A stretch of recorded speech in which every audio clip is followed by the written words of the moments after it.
Hi friends, I am Tilak and you're watching Tech Made Me Unique, and today we're going to see how to insert a text box on your Google Docs PC. And if you are new to this channel, make sure to click on subscribe button below. We just quickly move on to the video. So to insert a text box, we just want to click on the insert option here. Then you can't find any text box option here. You just need to click on the drawing option here and click on the plus new.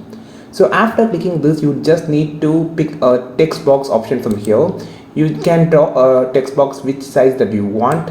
After creating, you just type the word that you want. I just typing my name, and after you can also adjust the text box size by this, and here you can see the border weight, so you can increase the size of your text box. You can see now, and you can also click, and you can anytime you can edit it. You can pick the color to fill it, and the line can be fill it, and the line can be different line can be used to create this border.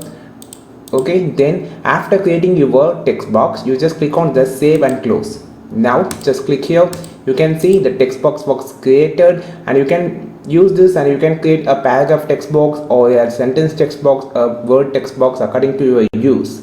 So now it's try it on Google Docs now. Friends, if you find this video perfectly useful, like this video, share this video with your friends, and don't forget to click on subscribe button below. And if you want more content about Google Docs, just follow this channel. We will meet our next video with your valuable content. This is Tilak signing off from Tech Made Me Unique. Have a wonderful day.